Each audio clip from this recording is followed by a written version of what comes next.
మహాదేవ శ్రీమాత్రే నమః. Welcome to our channel times భక్తి.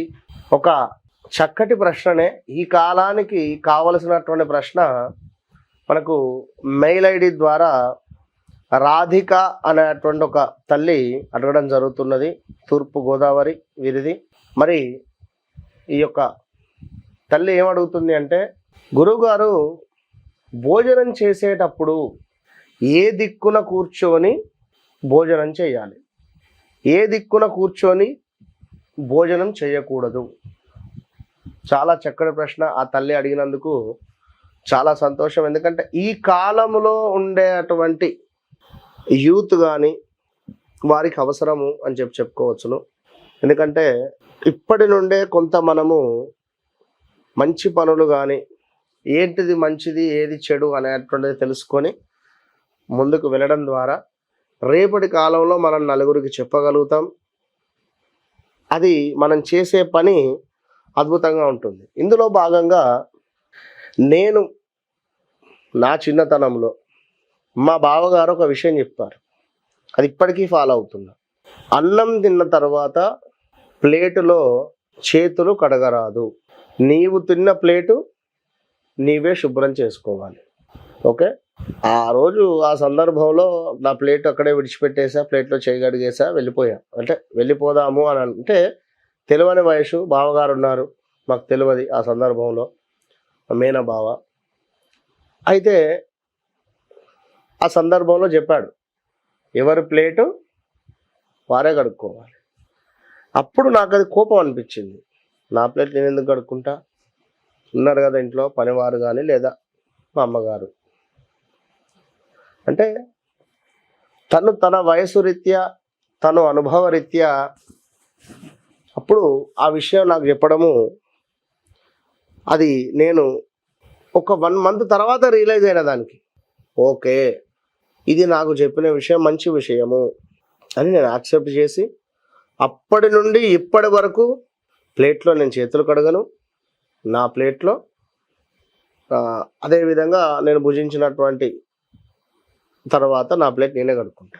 అంటే ఎందుకు చెప్తున్నాను అంటే, దీని వలన అప్పుల సమస్యలు కానీ కొంతమేర జాతకరీత్యా ఉండేటువంటి దోషాలను మనము పోగొట్టుకోవచ్చు.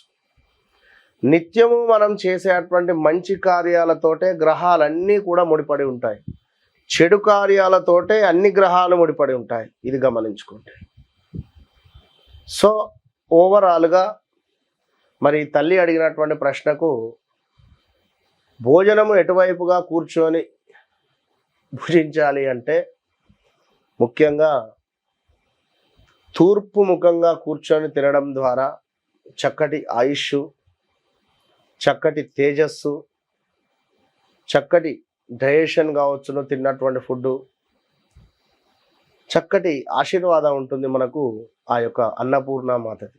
అదేవిధంగా మనకు తూర్పు దిశలో భుజించడం ఎంతో అద్భుతం అని చెప్పడం జరుగుతున్నది. అదేవిధంగా ఇంకొకటి, తూర్పు తర్వాత మనకు పశ్చిమ దిశలో కూడా భుజించడము మనకు శ్రేయస్కరంగా చెప్పబడుతూ ఉన్నది. తూర్పు ముఖంగా కానీ పశ్చిమ ముఖంగా కానీ భోజనం అనేటువంటిది మనం చేయాలి. రెండవది, పితృ కార్యక్రమాలలో కూర్చున్నప్పుడు ఉత్తర ముఖంగా కూర్చొని భుజించాలి. ఇది గమనించుకోండి. పితృ కార్యక్రమాలు ఎప్పుడైతే మనం చేస్తున్నామో ఆ రోజు మనము ఉత్తర ముఖంగా కూర్చొని భుజించాలి. లేదా ప్రతి అమావాస్య రోజు మీ యొక్క పితృదేవతలకు తర్పణాలవి విడుచుకొని ఉత్తరాభిముఖంగా కూర్చొని నాన్నగారికి నమస్కరించుకొని వారి యొక్క పేరును తలుచుకొని చక్కగా కూడా నాకు ఉన్నటువంటి కష్టాలను తప్పకుండా తొలగించు అని చెప్పి దండం పెట్టుకొని, మరలా చెప్తున్నాను, ఉత్తర ముఖంగా నిలబడి జరిగిపోయినటువంటి నాన్నకు కానీ అమ్మకు కానీ నమస్కరించుకొని ఉత్తర ముఖంగా కూర్చొని భుజించడం వల్ల తల్లిదండ్రుల యొక్క ఆత్మ నుండి మనకు అనుగ్రహం లభించి ఖచ్చితంగా ఏ పని అయితే మనం అనుకుంటున్నామో ఆ పని అతి శీఘ్రంగా మనకు అవుతుంది అని శాస్త్రంలో చెప్పడం జరుగుతుంది. మరి దక్షిణముఖంగా కూర్చొని ఎప్పుడు కూడా భోజనం చేయకూడదు, ఇది గమనించుకోండి.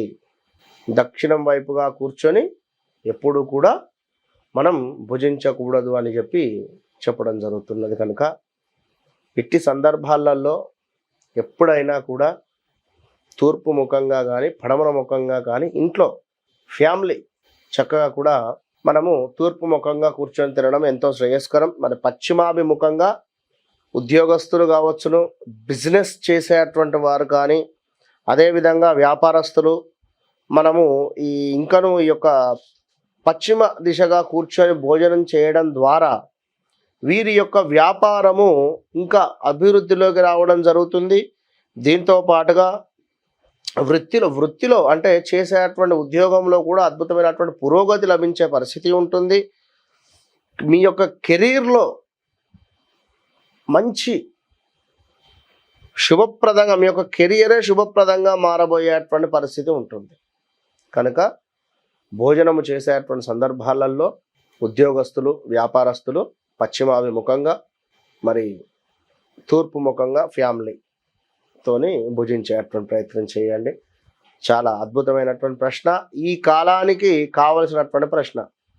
కనుక పిల్లలు చక్కగా చదువుకునేటువంటి వారు మీరు తూర్పు ముఖంగా కూర్చొని భుజించడం వల్ల చక్కటి మేధాశక్తి పెరుగుతుంది. ఆ దత్తాత్రేయ స్వామి అనుగ్రహం మీపై ఉంటుంది. All the best.